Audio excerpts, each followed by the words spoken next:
The broadcast is now starting. All attendees are in listen-only mode. Hello, everybody. My name is Andrew Capehart with the APS Technical Assistance Resource Center. Welcome to today's webinar. The title of today's webinar is The Past, Present, and Future of APS Training. And I'll introduce our speakers shortly. Next slide. A quick disclaimer before we get started. The National Adult Maltreatment Reporting System, or NAMERS, the Adult Protective Services Technical Assistance Resource Center, or APS TARC, are a project of the U.S. Administration for Community Living, Administration on Aging, Department of Health and Human Services, administered by WRMA Incorporated. Contractors and our speakers' findings, conclusions, and points of view do not necessarily represent those of the federal government. And I think that's the fastest I've ever read that. Next slide. A quick note about our APS TARC. If you're relatively new to us, we're here to help APS programs in any way that we possibly can. Just reach out to us. You'll have some contact information displayed at the very end of the webinar, where you can check out our website or email us. We work to enhance the effectiveness of APS programs by working with partners on use of data and analytics, applying research and evaluation to practice, and encouraging the use of innovative practices and strategies. These are fancy ways of saying we're here to help you. If you are an APS program, that's why we're here. So just let us know. We'll be happy to do that. Next slide. So please consider joining one of our peer-to-peer calls. We have 3 of these calls per month. We have one for investigators or workers, one for supervisors, and then one for administrators/managers. You see the schedule here on your screen. You can check out our website to look at the schedule or email us for more information on these, and we'll get you the links each month so that you can sign up for these calls if you'd like to participate. They're very helpful to talk to your peers in other states, bounce ideas off of them, and just kind of hear what everyone's doing. They can be very interesting. So think about joining us for one of those. Next slide. A bit of housekeeping before we get started. Today's slides are available to download in the handouts section of your GoToWebinar control panel. Just click on the icon and it looks like a hyperlink, and you can download a PDF copy of today's slides. All participants are muted for this webinar, and you can use your computer or phone to access audio. Just adjust the volume on your computer speakers to your desired level. If you have any problems with audio or viewing the presentation, our best suggestion is to actually exit the webinar to close it out completely and then just come right back in. That usually fixes it if it's not a connection speed issue. So if you start to have some issues, I recommend just exiting out completely and then coming right back into the webinar. Next slide. If you have questions of our presenters, simply type them in the questions box at any time. You can also use the raise hand feature, and we can unmute your microphone if you'd like to ask a live question. We'll pause for questions at a point in the presentation, and we'll get to as many of them as we possibly can. This session is being recorded and will be posted to the web at a later date. We'll notify via email all of the people who registered today when it's posted online so that you can view it. You'll also receive automatically an email about 24 hours, I believe, after the webinar concludes with a certificate of attendance if you'd like to retain that. Next slide. And now I'd like to introduce today's speakers. With us are 3 staff from the Adult Protective Services Workforce Innovations Program at San Diego State University. They provide extensive training for the state of California, both at the state and the county levels. And they're also well known nationally for their presentations. We have Preston-Wager, the Curriculum Development Specialist, Emily Sulpizio, a training program coordinator, and Krista Brown, APS Leaders Institute program coordinator. These are all very knowledgeable speakers. I think we're lucky to have them on our webinar today, and I will turn the floor over to them.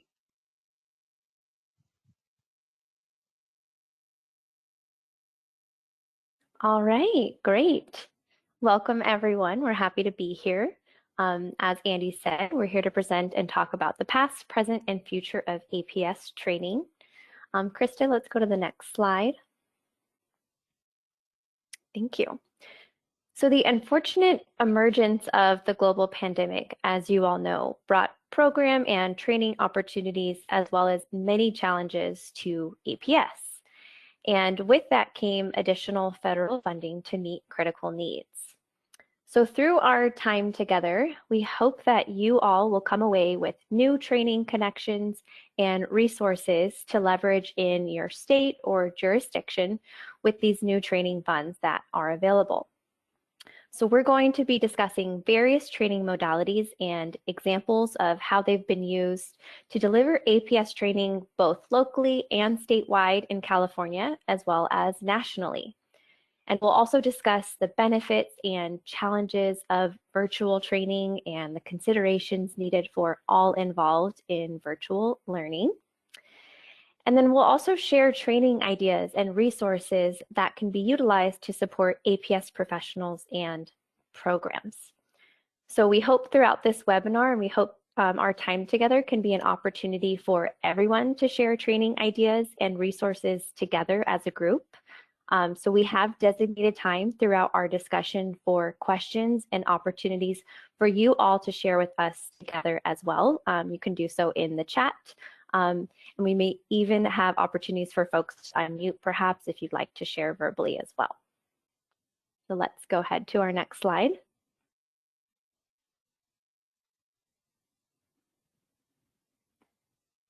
All right, so before we begin, we want to first share a bit more about the organization and program that Kat, Krista, and myself are a part of. So the Academy for Professional Excellence is a project of the San Diego State University School of Social Work. And our mission at the Academy is to provide exceptional workforce development and learning experiences for the transformation of individuals, organizations, and communities. Next. So our program, Adult Protective Services Workforce Innovations, is one of the many programs a part of the Academy for Professional Excellence. We provide innovative workforce development to APS professionals and their partners. This includes, but isn't limited to, instructor-led training deliveries, curriculum development, leadership development, as well as transfer of learning. So that is a bit about us at the Academy and APS Workforce Innovations. So I'm going to pass it over to Kat, who's going to start our discussion together by sharing examples of training modalities that we have used in the past year. Thank you, Emily. Thank you, everybody, for being here with us and sharing this space. And thank you to APS TARC for letting us provide this learning opportunity as well. Remember, you're in a moment of learning yourselves. So as Emily mentioned, there will be times that we will have opportunities for questions, but we wanted to really start off by talking about, like, the sky is the limit when it comes to training and how we support staff to be able to do their jobs. And we want us to really expand our vision on what does training look like? What does learning look like? Folks are very familiar with on-the-job training, and folks are very familiar with sitting in a classroom for an all-day training and absorbing. But we are going to hopefully share some ideas with you that you can take, access, or even implement on your own. So hopefully by the end of today, you'll have some ideas that go, you know what? We're going to try that, or we're going to take that. And so when we're talking about training and workforce development and skills to really, opportunities to allow your staff to build their skills, we have a huge diverse pool to choose from. APSWI, where we come from, we're really big on doing things in a blended way or multi-modules. So we're going to share today about a couple of projects where maybe it used to be an all-day training, but what we've done is started to break things up into mini modules that felt more attainable and really better suited that virtual environment. We're also going to talk about some blended learning where folks may take like a e-learning first to really build on foundational skills or information, so like that baseline, and then they may need to go into the virtual classroom or in-person classroom and have a skill building day. They might have some pre-work involved, some post-work involved, and even individual practice. We also, within blended learning, have things like booster training. So they might have accomplished one training and then a couple of weeks later, they attend like a booster, as well as some transfer of learning. We're also going to speak to you about a really amazing opportunity for APS supervisors, which are called our learning circles or support chats. And there's this entire project, which Krista will dive into, about the Leaders Institute and how that's evolving, and how we've also revisioned the supervisor core. So a lot of folks are very familiar with NAPSA's core competency modules. A lot of folks are not as familiar with the supervisor modules and how Krista and our team have revamped those. There's also, stepping outside of the box, opportunities for training videos. On our website, which you will see later, there are free downloadable training videos showing APS investigators in practice. And it's a great way to demonstrate and have discussions with staff. And we're also in the moment of developing some new ones. We also have our e-learnings. Folks are very familiar with e-learning. It's sitting down, taking that e-learning by yourself, and getting a certificate at the end. NAPSA core modules, there are those 23, and then there's some other e-learnings as well. Currently, the e-learnings for states outside of California, there's a $50 registration fee. So I do know that a lot of states are using the funding that they're receiving for training to do the e-learnings as well. And then they can follow up with some of the other training opportunities that we're going to talk about. Next slide, Krista. So Krista, Emily, and I are each going to take a piece of a project or projects that we've worked on and kind of share a little bit more about it. After the three of us do that, we're going to pause and hopefully have a discussion, and you can ask us questions. So the portion that I'm going to be talking about is really, what is this multi-module curriculum? There's a couple of ones that we currently have that I was in charge of, and that was the interviewing alleged perpetrators. It's kind of considered an advanced course because it's not a part of the core, and there's some other skills when interviewing alleged perpetrators. We also have a California specific one called Consistency in Determining Findings. However, states can always adapt to what works for them and their state statutes. So anything we're talking about today, go ahead and use as templates for what you can do within your program. So when we're talking about this multi-module training, we had to dig deep and go, we had an all-day training with all of the stuff that you're used to, right? Folks are used to driving to training, sitting in class all day, being in their table groups, having the lecture, having those networking opportunities. With the global pandemic, we were all forced to be at home. And in the state of California, that looked a lot different than other states. So we had to kind of shift the status quo. And that was difficult, and we'll talk about challenges and successes. But what we really wanted to get people on board with is you're going to have to do some pre-work before coming to training, because we don't have those opportunities all day to have those lecture and discussions that we're used to. And with virtual training, it's a lot shorter. The engagement is a lot more difficult, and participants are really easy to multitask. I will just say there may be a few of us who have done emails even just being on the webinar right now, and that may not be what we would do in an in-person training. So you're constantly having to combat that.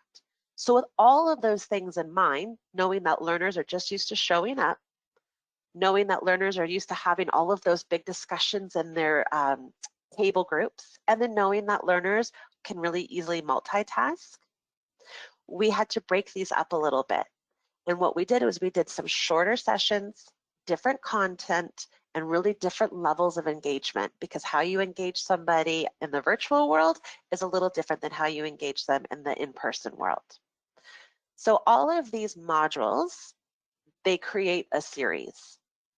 And they all have different levels to them. Some of them there is individual work. Some of them there are group work. Some of them there is some lecture, but a lot of them there is discussion. So I wanted you to know that they're available. They're on our website, which Emily will show. And those two topics have that multi-module training for a virtual room where there is an e-learning, there is that showing up to the virtual classroom for 1 or 2 days, going back to practice some of the skills, and then come back to define those skills even further. Next slide, and I will kick it over to Emily to talk about one of her projects. Excellent, thank you, Kat. So another example of workforce development support that we provided this year was through virtual supervisor support chats. And what these are, or what they can be referred to or thought of, are also learning circles. We did kind of interchange that word together, but eventually landed on support chats. So let me explain a bit about what those were and how we facilitated those. So the purpose of each support chat was to bring supervisors together.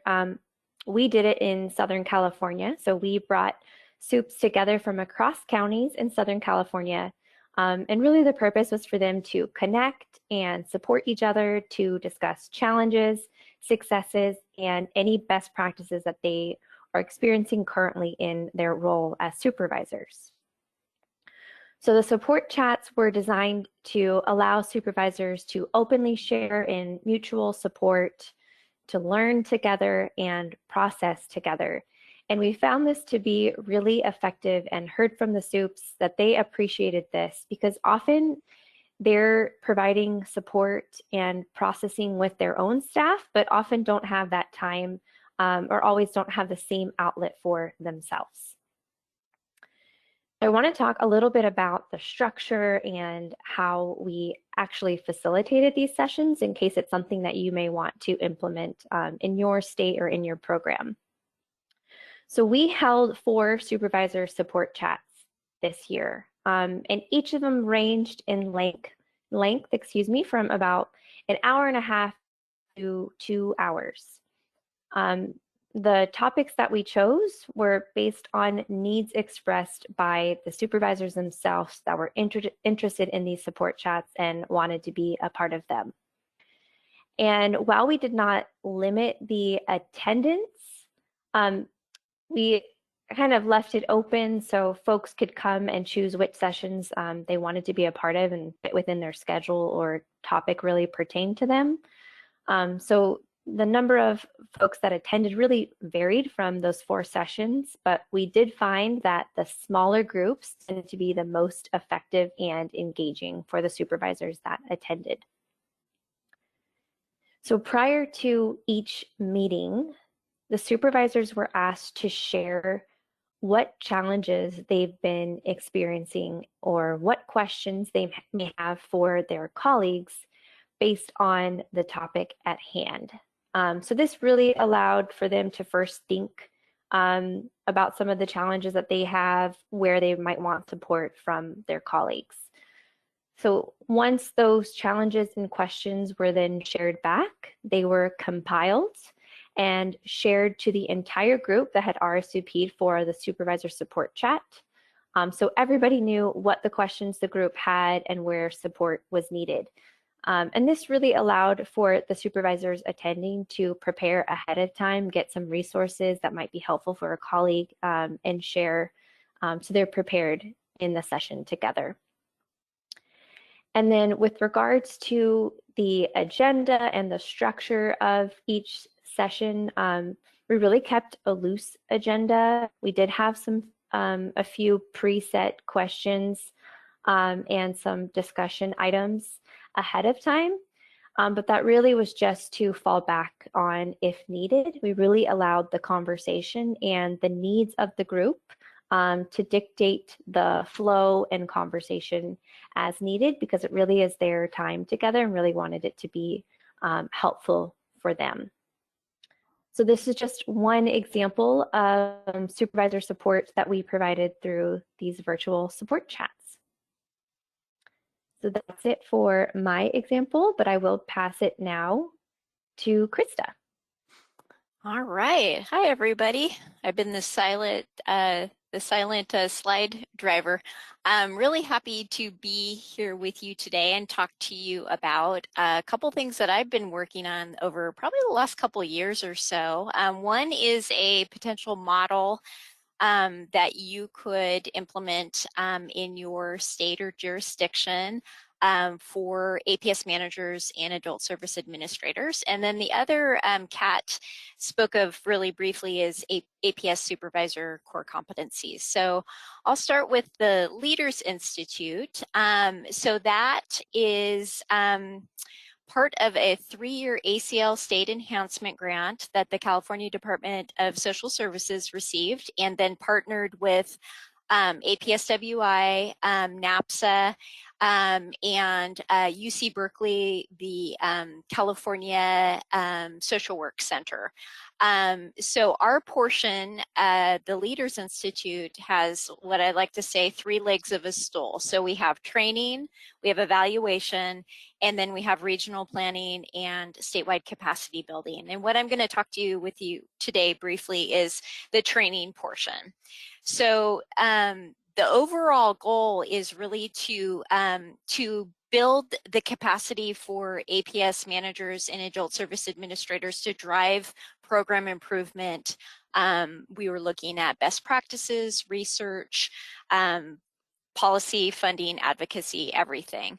The focus is on professional development and capacity building for managers and administrators, and that's something different. Oftentimes we're very focused on workers and frontline staff, which is absolutely 100% where we should be focused. And then we focus on supervisors, and oftentimes we forget about the APS manager and the adult service administrator level. Y'all have lots of meetings, but do you have a lot of opportunities for professional development, training, and networking?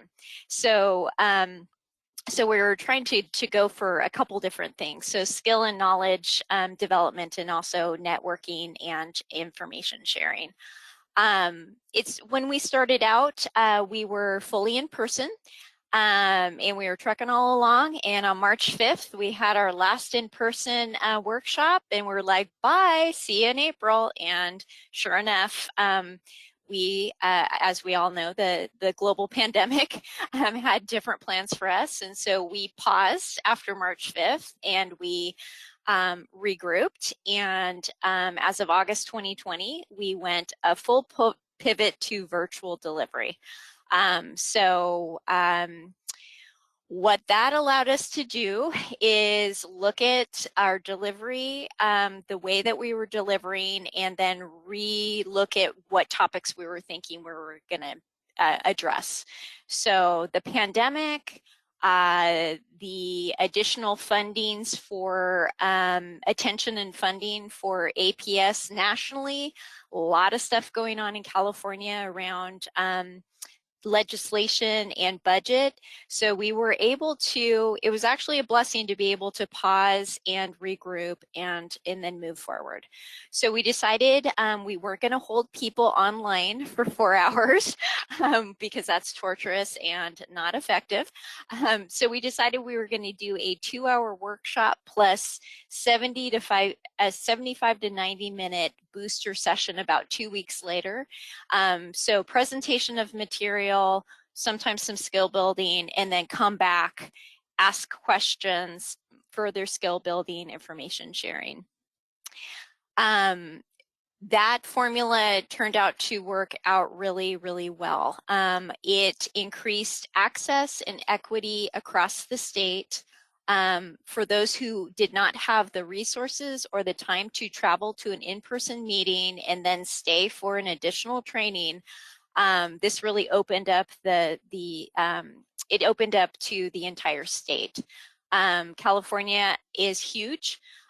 We have very large counties, Los Angeles, and we have very small counties like Alpine and everything in between. And it was so great to be able to see our smaller and rural county folks logging in and taking advantage of these workshops. I just want to share with you what we did focus on, because I think there's applicability to other APS programs. So for administrators, there was an administrator track. For those folks, we only did a 2-hour workshop. Very hard to even get them for 2 hours. So they did not have boosters, but they had workshops, and we even started using breakout groups and processing sessions and things like that, and that worked out really well. So we did topics such as environmental scan of the policy and funding landscape. We invited Bill Benson and Bob Loncato to give us the updates on what was going on with federal legislation, and then how would that apply to California and what else was going on with California. For the administrators, we invited our neighbor from the north, Oregon, came on down and talked about their adult foster care system. It's no secret that California has a housing affordability and just an overall housing crisis. So we are looking at ways where we can deal with housing affordability, housing insecurity, homelessness, and then just to be truthful, safe places where when people do need to be placed by APS, safe placement. So that was a workshop that brought up a lot of discussion, and the state of California was actually there and was going to bring back information to the Department of Social Services. So that was pretty exciting.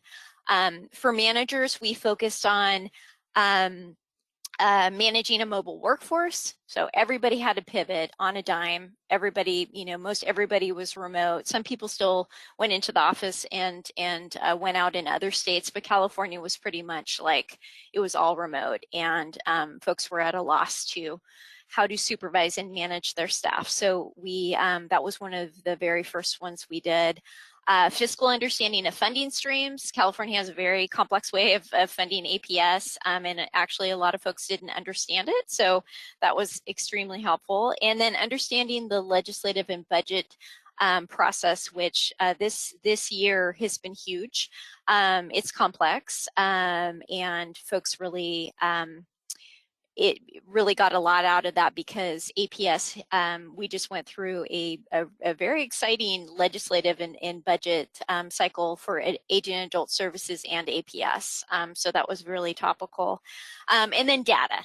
So California is a state administered county run APS program, 58 counties. We have a standardized data form that everybody inputs data, but everybody is gathering and housing data in different data systems. And there's some inconsistencies, to put it mildly. So we had a great conversation about that around consistency and some of the work that the counties are doing. So overall, our evaluation for the virtual delivery, the topics that we were choosing was extremely high. So we had several different evaluation tools that we used, but the end-of-day surveys for last fiscal year were, I believe, 4.5 for content and 4.7 for presenters. One thing that we've been keeping in the back of our mind for the Leaders Institute is that 3 years is we have a 3-year grant, and so sustainability has always been in the forefront, probably starting in year 2. So what we realized is with a virtual delivery, the cost of holding in-person training with travel and catering and all of the bells and whistles that go with that, we can actually build in virtual delivery for managers and adult service administrators this fiscal year, this new fiscal year, into our existing APS training funding. So the workshops will continue on. So that is pretty exciting. ACL is always happy to see when you can build sustainability. So I bring this to you, you all, because first of all, number one, don't forget your managers and your administrators. You all deserve, you all deserve these opportunities as well. And then also to say that California would be happy to share this model or template with you. We have submitted to the NAPSA conference to go ahead and present on virtual and the entire grant and lessons learned. There's a stipend program that is also able to move forward as well. So if crossing our fingers that we are accepted, you can come see us. Otherwise, please let the TARC know, and Andy can let us know, and we can connect. The other thing I want to talk about is the APS Supervisor core competencies. So we all know that supervisors have, my opinion, the hardest job in APS, multifaceted, and a lot of different demands are placed on them, especially if you're in a smaller program where you are doing it all, including training.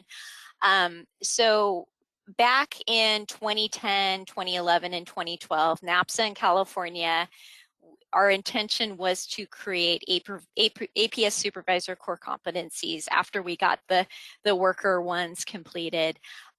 We didn't have the funding nor the bandwidth to see that all the way through. So a couple of years ago, I was tasked to develop a research report, and this last year or so have really worked with stakeholders to revision what APS supervisors need to be able to do their job. So the revamped, revisioned core competencies are built off of research, changes to practice, and also those past instructor modules, because there were some really wonderful pieces in there. So what we've done is we've developed 7 competency areas, and each competency area has 3 to 5 modules. We're developing for flexible delivery. So the modules are shorter in length. The shortest is 90, the longest is about 4 hours. They are being developed for virtual instructor-led delivery, but they can also be trained in person. They're flexible like that. They're being created in a blended manner, meaning there is, like Kat said, you have to realize when you're doing more things virtual, you can't be holding people for endless hours. So there's pre-work, there's transfer of learning. One of the modules even has a 60-minute e-learning, and then a 90-minute skill building. So we're trying to be as flexible as possible, knowing what we know about supervisors. So California and Arizona are currently developing the modules for these competencies. We are working, so it's California, Arizona, and NAPSA. We're working with a supervisor curriculum advisory committee that meets monthly. We're always looking for new folks to join us. And these modules are going through the NAPSA Education Review Committee after they're piloted and finalized. So here are the seven competencies. So each of these competencies have 3 to 5 modules underneath them. Andy, if you want to learn more about what is actually developed, and if you would be interested in piloting or accessing these modules, we are building out our web page, and we'll be releasing them on a rolling basis. But some of them are in pilot mode, and other states are welcome to utilize them and give us feedback. So I think I'll go ahead and turn it over to questions, because I think that we've provided you with a ton of information. But anyway, so very exciting to be able to be a part of this supervisor support and professional development endeavor. It is happening. So this slide actually it's up to date, but there's another tracking document that I have that is a it's a live document. So if you want any other information, please do let us know. So, all right. Oh my gosh, that was a lot of info. So questions? Thank you, Krista. And this is Andy. We did have one question, which I assigned to Emily. I will read this for the group. What size group did you find was ideal for supervisor support chat? Yes, I did see that question come in. Thanks, Andy. That's a really good question. I would say most ideal, as I mentioned, the smaller the better is what we found to be most effective and engaging, just for folks to be willing to share and to get information out of it. So I would say 4 to 6 supervisors is probably the best, and really varies and depends on topic. I'll share some of the topics. Like the first supervisor support chat we did was on COVID-19 challenges and all that came with that. Another topic was supporting staff in managing caseloads and reducing worker burnout. We did one on personnel management, so managing personnel issues and boundaries. And then another one was, as I mentioned, since this was across counties in Southern California, we did one on county structures, staffing, and teams, because a lot of the counties in Southern California operate quite differently. So it was an opportunity to share. So it does depend on topic, but I definitely would say for a smaller group, 4 to 6 folks, 4 to 6 supervisors is most ideal. Great. And I'm sure that when you have smaller counties with very few people, the opportunity to talk to other supervisors in other areas is very important, I would imagine, Yes. when you don't have other supervisors to bounce it off of. So that's great. One just kind of general question, and I'm not sure who would answer this, is how do you typically provide continuing education units, formal continuing education units for any of these activities? And if so, what's involved in that? Anybody I want can to take that. Start. Oh, Sure. Go ahead, Emily. Krista and Kat, please fill in behind me. But yes, for many of our trainings and workshops, we do provide continuing education units, if applicable, to the session.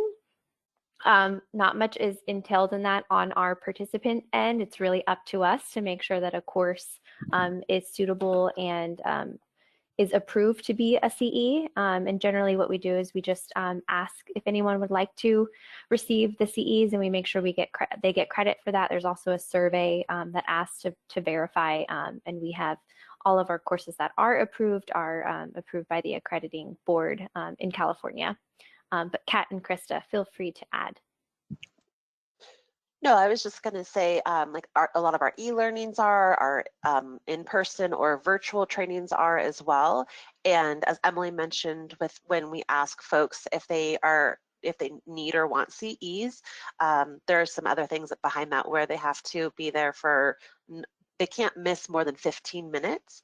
And so we're trying to navigate that in the virtual world too. How do we know that you're actually there and that kind of stuff? So that's something within our team, our training coordinator, she's able to kind of peek and see if people are there and answering questions and that kind of stuff as well.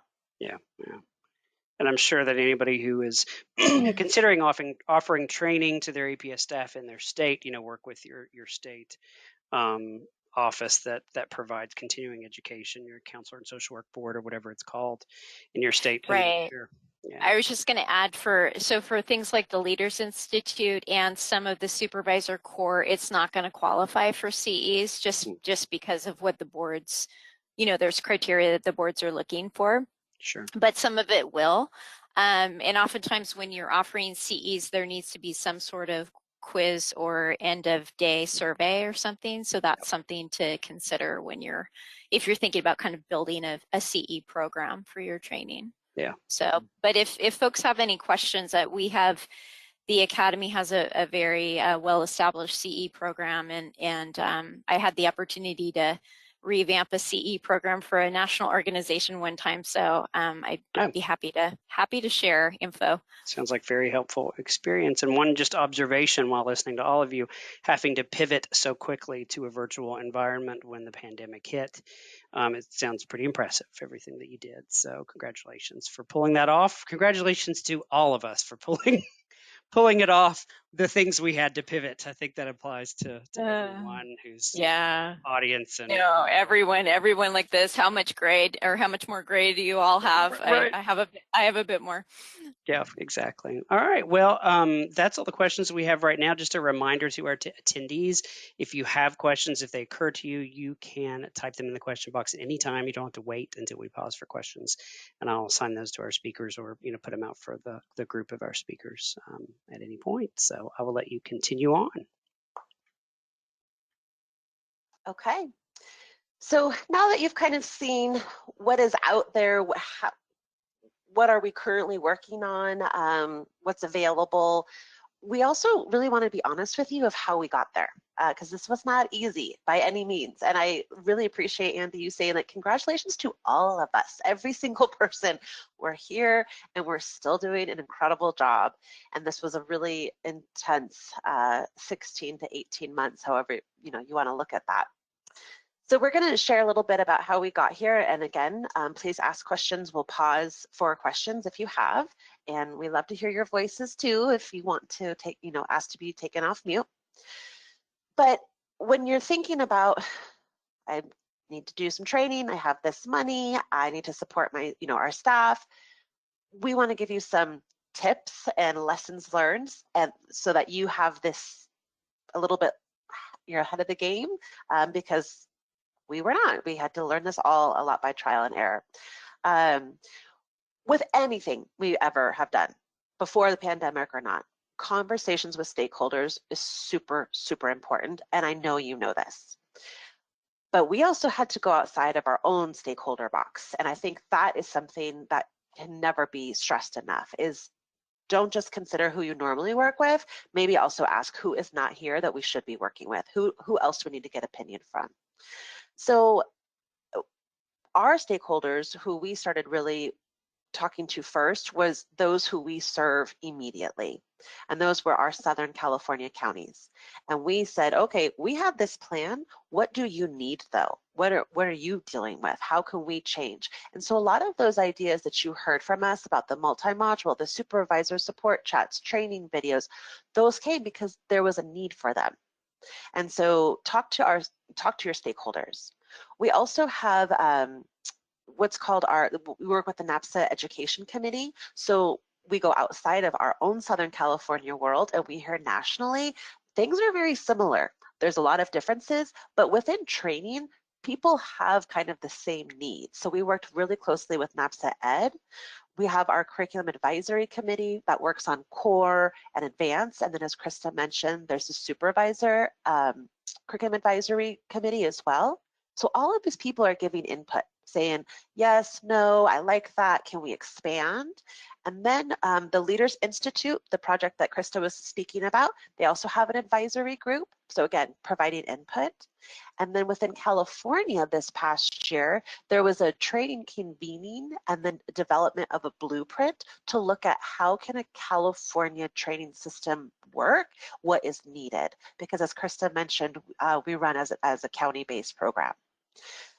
So once you get folks' input and you hear them, then you can start to develop stuff, and that really helps with the what's in it for them because they were a part of it. So you can always plant ideas, but then listen to see what they're coming up with, and then you can implement all of those ideas together. Another lesson or something that we're looking at is like, how do we demystify? How do we really clear this up, make things simple? And that was not easy because we were all experiencing our own stuff as well. So internally, there was a ton of on-the-job learning. We just did a lot of research, attended a lot of webinars and trainings ourselves. We looked at what works in a college setting because colleges are very used to virtual learning. How could we transfer that into training and workforce development because APS workers are not really used to that. A lot of practice, trial and error, and then we did have to staff up. When you host multiple opportunities for people to experience learning, you have to have more staff to do so. And the virtual learning as well, because we were able to host them at the same time, we needed people to have moderators, et cetera, in addition to who the facilitator was. Externally as well, as Krista mentioned, that full pivot to the virtual world, we just stopped immediately of the in-person and went, okay, we got to change this up. A lot of trial and error, and something that we continuously hear even 16 to 18 months into this is participants, doesn't matter the level, they love breakout rooms. We would do like 5-minute breakout rooms, 7-minute breakout rooms, and they're like, can we be put back in, please? That was not long enough. And that's also about that connection, right? Folks need connection. And if we're not doing it in person, we've got to allow it virtually. And that, I think Emily saw a lot of that in that supervisor support chat as well. So some challenges and successes. I've mentioned at the very beginning, this is a new way of learning. And we pushed people. We definitely pushed folks. We pushed ourselves and we pushed folks. And we heard gripes and we heard a lot of claps and successes as well. As I mentioned earlier, virtual training is just a different type of engagement. There's various levels of technology comfortability. So some folks, whether it's your facilitator, the trainer, yourself, or your learners, they all vary on what they can use. Some people are really great with Zoom. Some people are really great with Microsoft Teams. Some people have wonderful Wi-Fi. Some people do not. And if you're in a rural area, what does that look like? Or if you're at home and you've got 4 kids that are also accessing the same Wi-Fi at your same time, all of those challenges. So we had to navigate around that. We allowed for a lot of flexibility and grace, and we were very honest. We said, you know what? We might cut out here. And you know what? We've never done this before. Let's see if we can share our screen. So just really kind of allowing for those moments to happen. The new way of learning was that blended training that both Krista and I were talking about, where again, there might have been some pre-work, attended training, do some of the work on your own, come back to training another day, and then maybe even some like post-exam type stuff. Another success and challenge that we were working through was the fact that APS always has a high caseload. I know you all know what I'm talking about, that there's just not enough staff for the cases that are coming in. So you have this high caseload. That's always a challenge that we're always going to face when talking about training, whether that's in person, virtual, e-learning, it doesn't matter. Coupled with a global pandemic, coupled with social and racial justice, and then an election that really had people talking. So here we're trying to say, we're going to train you in new ways, and you've got these other things going on. So that was a big challenge. And again, listening, understanding, giving grace, and then just shifting and saying, you know what, that didn't work, let's shift. Learners have different priorities, right? They show up to your training and they may have something else going on that we don't know about. Facilitators have different priorities, and APS constantly has competing priorities as well. So that is something with this new funding, is you want to be able to provide these trainings, but there's competing priorities. So hopefully today you'll get some ideas or some templates or even some curricula that you can just pop in and start using. A couple of other of the successes and challenges that we saw was just that traveling was on hold. So here folks were used to getting in their car, attending, having snacks, going to lunch together, and that was it. Well, it was put on hold. Now, Krista had also mentioned within what they saw with the Leaders Institute is the virtual training allowed for such greater access. People did not want to travel 45 minutes, an hour, 3 hours, either by train or car or plane, however they got to there, depending on what it was. So folks were able to do it. Also, folks were able to do it while their kids were at home too, because they couldn't leave their kids because childcare was closed. However, some really do miss networking in the in-person, you know, so that's the thing with all of this stuff. In person, there's going to be pros and cons, and in virtual, there's going to be pros and cons, and blended, there's going to be pros and cons. And then the multitasking that can happen during virtual world, that's really challenging as well. So some of our virtual deliveries, they're pretty fast paced. We're asking people to chat. We're asking people to take themselves off mute. We're asking people to do a breakout group. We're asking people to type a reflection. And it's pretty moving quickly because you're not in that training room to do that. Another thing I would like to share about how we got here is within the Academy for Professional Excellence, which is our larger organization. We came together to look at how do we start doing a criteria. Should something be virtual or should something be in person, or could it really be both? And we're starting to work on a rubric to really look at which modality would best fit this curriculum or this type of training or this type of learning experience. And what we're working on is like a numbering system to try to look at all the different things we have so that when we are starting to move back into whatever this new world for us looks like, we have something to say, you know what, we will keep that virtual. Or you know what, we're going to keep that in person, or we're going to do both. Once that's developed, we hope to be able to share that as well. But it's really kind of guiding how we're going to move in the future. We also have contracts, and some of our contracts will dictate. But the reason why I'm sharing this with you is because I don't think it's an all or nothing. And I don't think we ever have to always just say, nope, we're going back to in-person, so we're going to do it. Nope, we're going to stay virtual, and that's what we're going to do. There can still be this talk of what is it best suited for. I'll pause there and I'll ask my colleagues, Krista and Emily, if they have anything that they'd like to add on the how we got here. I will just add that transparency is great, and also pretty much after every single thing we do, whether it's a pilot or a Leaders Institute workshop, we do some sort of plus delta. So what worked, what didn't work, what would you like to see more of, less of? And if we had another booster coming, we'd say, okay, you know, how are you feeling on this and what do we need to work on? And so it allowed us that flexibility to kind of really, you know, revise as we go for the Leaders Institute. So that was really cool. What we heard loud and clear is, like Kat said, people wanted more time in breakout groups to really connect and do the activities. No matter what you think when you're developing a curricula, that's like, that makes sense. We'll give them 10 for that, and then we'll debrief this and that. In the virtual world, you might as well just double it, or almost double it. If you think you need 10, you're going to probably need 20. So that's something that we're continuing to learn. And as the partners are developing curricula for Supervisor Core, I'm reviewing some and I'm like, not enough time, please I'll let you know what I've heard, learn from the pilots.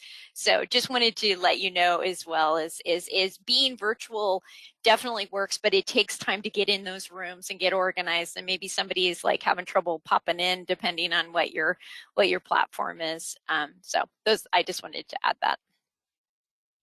Yeah, and then I'll also add the shift from like going to an in-person all-day training to a virtual multi-module style of training. We learned kind of halfway through that it's helpful to really pause and orient folks to what they're about to embark on and what they can expect. So we decided to hold just brief, what we called orientation tech checks. So we allowed them to come on, tech check ahead of time, make sure they're comfortable in the virtual environment. We use Zoom very often. And then not only couple that time with a tech check, but also with just, this is what to expect. There is some pre-work. Here is what it is. Often it looks like responding to questions or completing a e-learning. And then you're going to come to a training, then you're going to have some individual practice on your own. So just really making sure that they understood so that when the time comes, they weren't as lost, because it's a very different way of doing training that folks weren't necessarily used to. So we wanted to make sure they understood expectations and were prepared.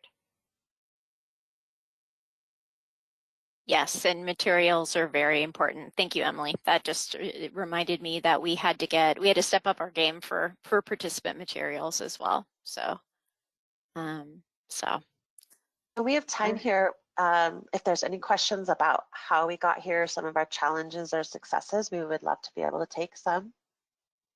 There's one question about breakout rooms. Do you feel like you can do breakout rooms with very large crowds? Not necessarily large breakouts themselves, but if you have 100 people in a training, do you feel like it's possible to do breakout rooms at all?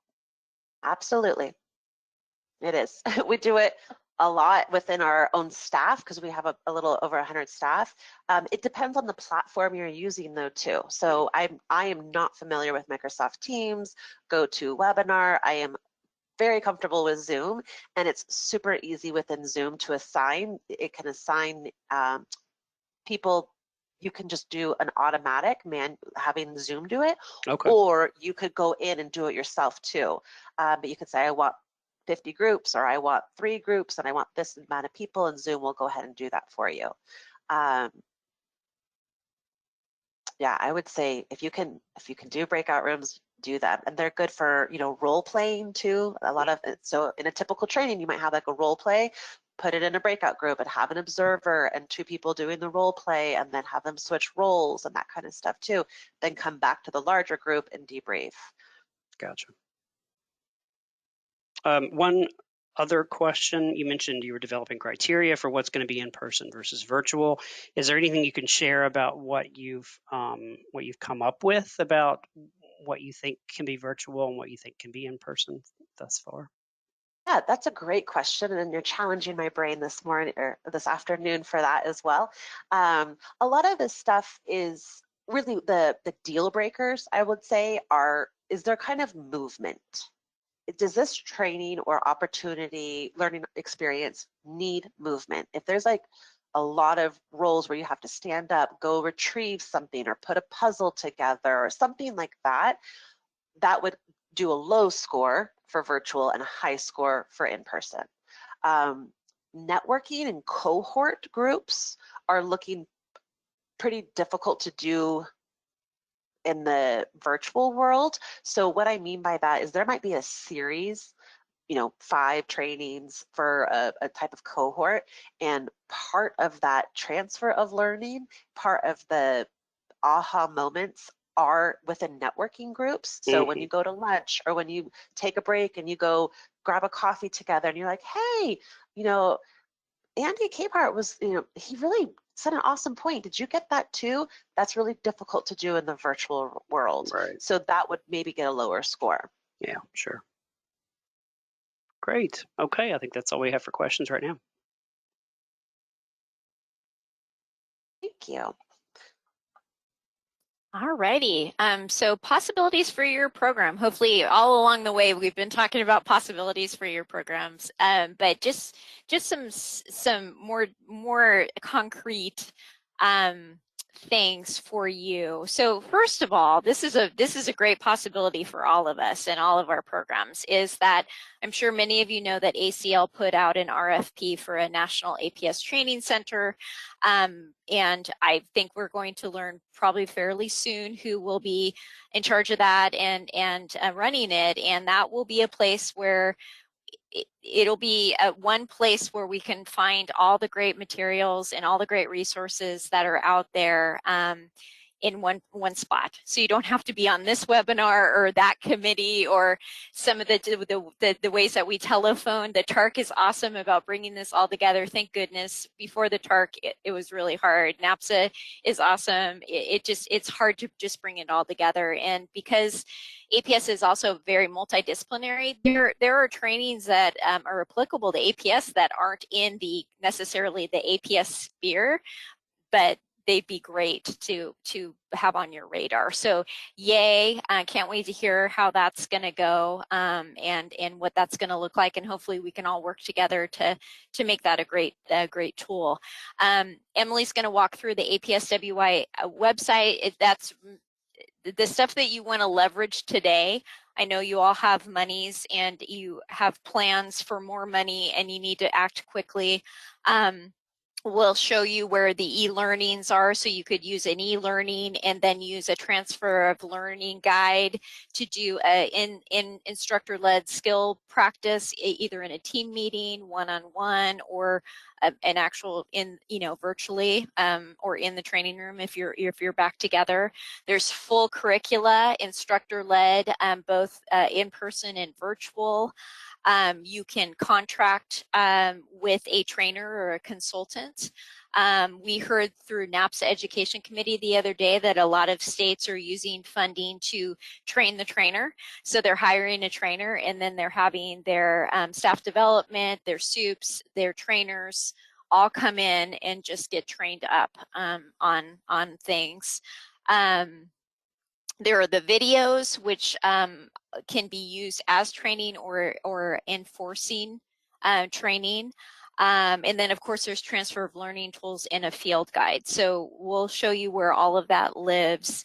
I'm gonna defer a little bit to my colleagues on this because I'm less familiar with what's going on in Southern California around in-person and virtual simulations and virtual reality. But I know that folks, other places outside of California, but in California, they're starting to lean into that. So, Kat or Emily, did you want to talk a little bit about virtual simulations and VR? Yes. So a lot of folks within child welfare are probably familiar with a lot of sim trainings, but in Southern California, we have at least 2 counties who are also doing simulation trainings with their APS folks. And a lot of it is just how to get in the door. How do you knock on that door and then go ahead and make somebody talk to you or get somebody to talk to you and that kind of stuff as well.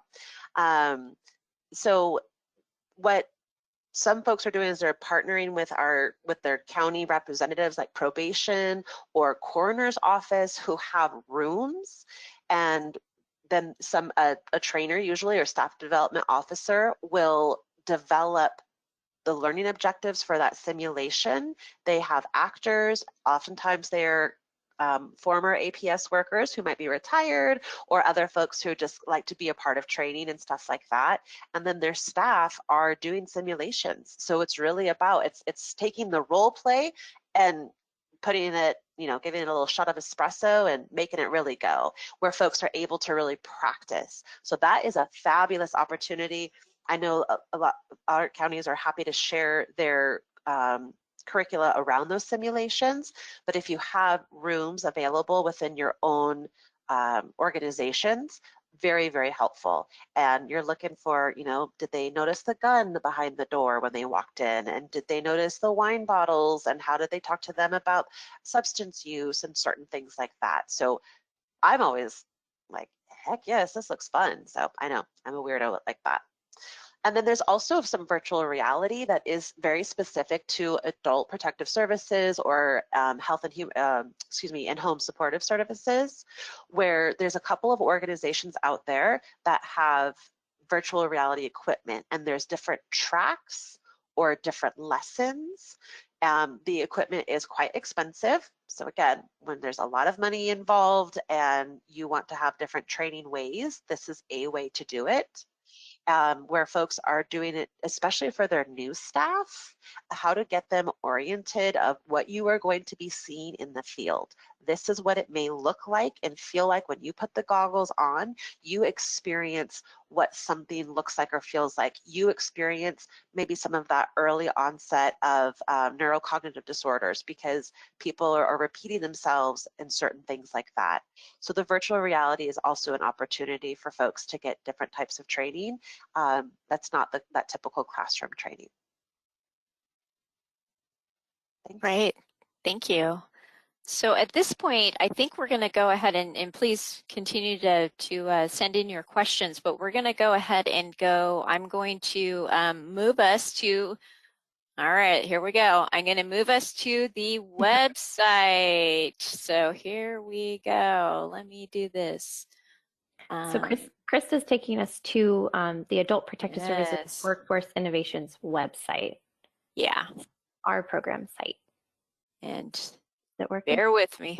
Okay, there we go. There it is. Here it is. All right. Okay, excellent. So everything that we talked about, a majority of these training resources are available for you right now as we speak. So we definitely wanted to make sure we go through our website so you know exactly where to find them. So I'm going to start from top to bottom, and you'll see on the left side of our website, everything is organized by tabs. So the second to top tab is our e-learnings tab. And this is where you can find all of our e-learnings that are available. So all of the NAPSA core competencies have an e-learning attached to them. You'll find all of that information here. In addition to the core e-learnings, we also have advanced e-learnings, and it is split out. If there are anything like that's California specific, you'll know. So there's advanced e-learnings that are not California specific that you and your folks may be interested in, as well as a number of e-learning topics on financial abuse. So those are really great resources that are available and accessible. And then below the e-learning tab, 2 down, we have our APS Leaders Institute. And this is what Krista talked about and shared with us. So if you click on the plus sign that's next to the APS Leaders Institute, you'll find a bunch of information regarding training support for the managers and administrators that Krista had shared with us. Krista, anything you want to add to that page? I will just say that we are in the planning process for our next set of workshops for this fiscal year. So what you see here is last fiscal year's goodies, but will be updated soon. Okay, great. And then moving on the left side is our APS video. So as you can see right now, we have a number of training videos that are available for you all. We actually have 2 more in addition to these coming this year. One of them is on the topic of incorporating diversity, equity, and inclusion into the workplace. And then our second video is on interviewing, asking demographics, and asking inclusive questions. So those are more resources. And then moving on, under our core competency areas tab, this is where you'll find all of the 23 for California, 22 for all other states, the core competencies that comprise the NAPSA certificate program. And as I mentioned, all of these are available via e-learning, but many also have an instructor-led version available as well.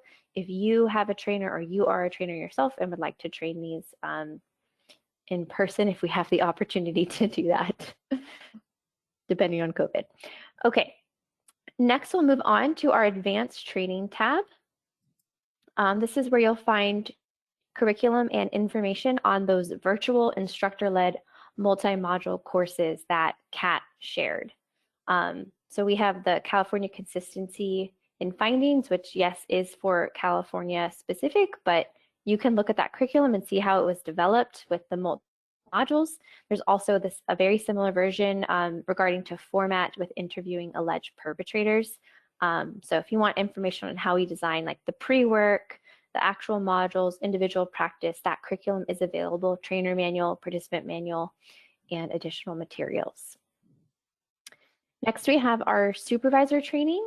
This is all the information that Krista shared about the APS supervisor core competencies. And as Krista mentioned, we will be updating and providing all of the information for those core competencies as they're available on a rolling basis. We will provide more information on like our supervisor support chats if anyone's interested in those. We haven't designed them for this year just yet, but it will be under that tab.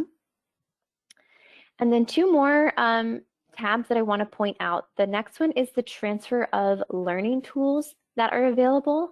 There's a number of transfer of learning tools that are available for almost all of the 23. Oops, did we lose Emily? Oh, yeah, I think we lost audio for you, Emily. Oh, no. Oh, are you there? I don't know. Can you hear me? Yeah, now we can. Yes. Maybe it's just. Oh, good. Oh, good. Okay.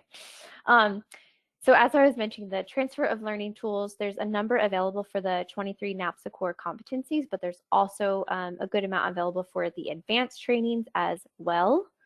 So you can find that under our transfer of learning tab. And then lastly, we didn't talk too much about this, but we also have an APS field guide. This one's really accessible, preferably virtual, so online as opposed to printing it out. But this tool that can be used by a supervisor with an APS professional to support new workers in gaining those basic field skills, So there's prompts for activities as well as opportunities for transfer of learning that supervisor and a new APS worker can use as you go through this field guide. So another great resource that's available.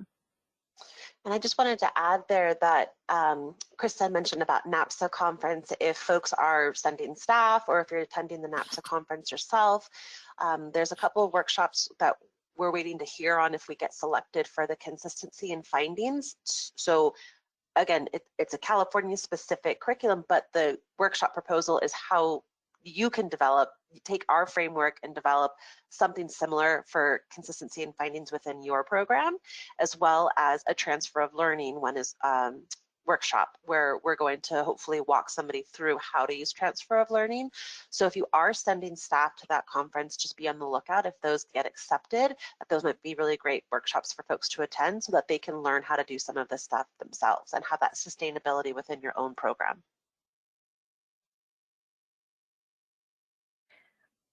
All right, so that's it for the website, unless Kat or Krista, you had anything else to add. Yeah, I just will add that the supervisor training tab is very much under construction. And so eventually this supervisor core will look very different, and it will lay out the new competency areas and all the training modules underneath. These, what is up here right now, are the instructor-led curricula from about 2011, 2012. Still perfectly fine to use, but so this is not reflective of what I was talking about yet. But more to come, and we'll let everybody know as that moves forward. So that's all I wanted to add to that. Great. And Kat, did you have anything else to add? No, Emily, thank you. Okay. All right, so as Kristen navigates back to our slides, for those that are able to access the PDF version of the slides that's located.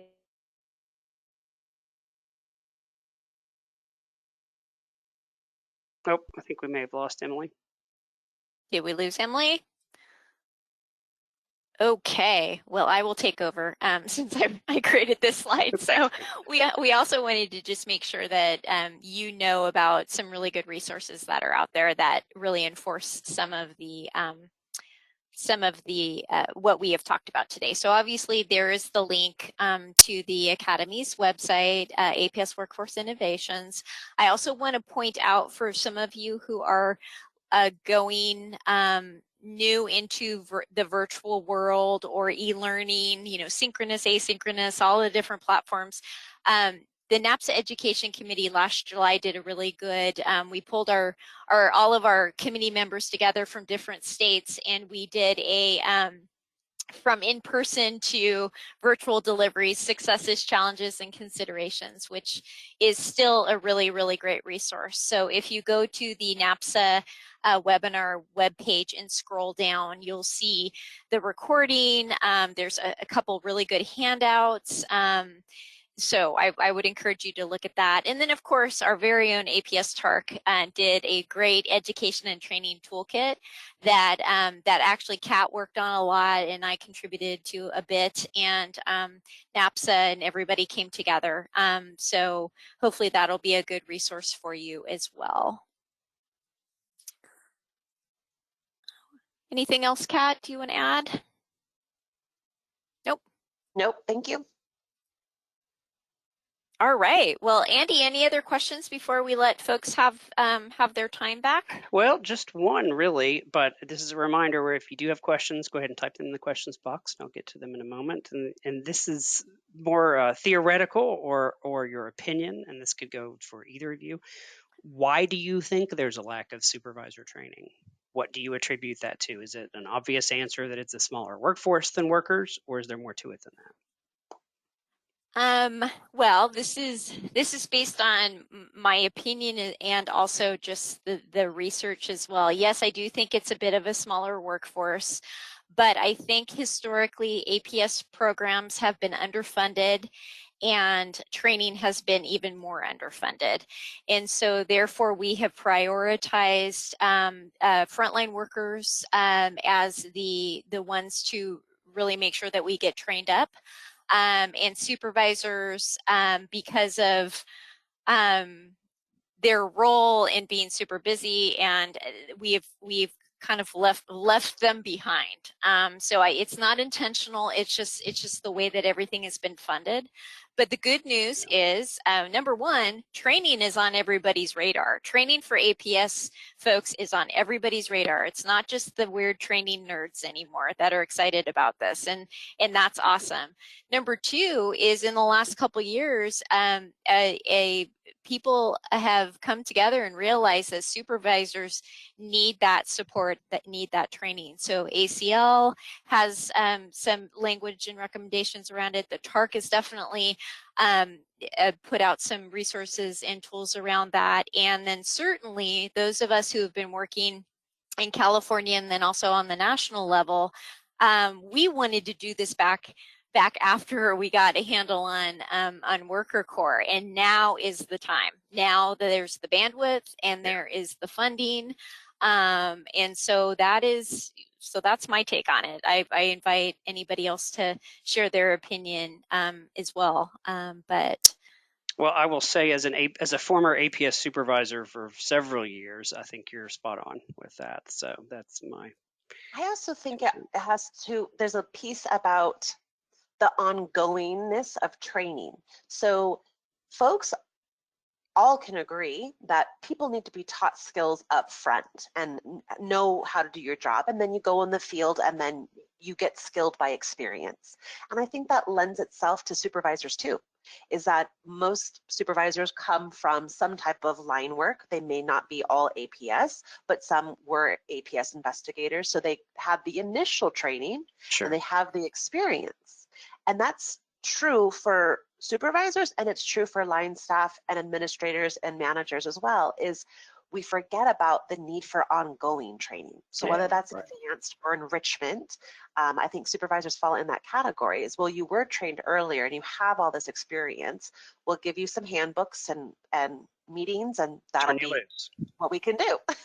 Yeah, we'll train you up on the HR and the liability issues, and then not anything about like, not anything about like, from buddy to boss or any of the other, case consultation, anything beyond, beyond sometimes. So, yeah, but I feel probably the most hopeful I've ever felt in my whole entire career in aging adult services has been this year, even though it's been a really rough year. I do feel so hopeful for the national spotlight, and then we are pretty hopeful here in California as well that that our work, all of your work, is going to be better supported. So.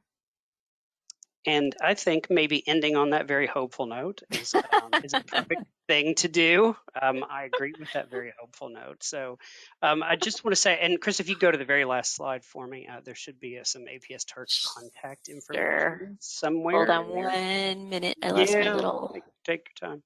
I just wanted to say thank you so much to our presenters today. And Emily, I know we lost you for a second, but that was totally fine. That is the nature of the internet, I think. So we're glad that you came back for the tail end of things. Here is the contact information for the APS TARC. You have our web address and our email address. If you want to reach out to us, you can get to us through the website as well. Thank you so much, Katherine, Preston-Wager, and Krista Brown, and Emily Sulpizio. Really appreciate all the information you provided today. Some great resources, many of them 100% free. So keep that in mind. And thanks to all of our attendees for joining us today so much. We hope everybody has a fantastic weekend. Take care, everyone. Great. Thank you, everybody. Take care. Bye-bye.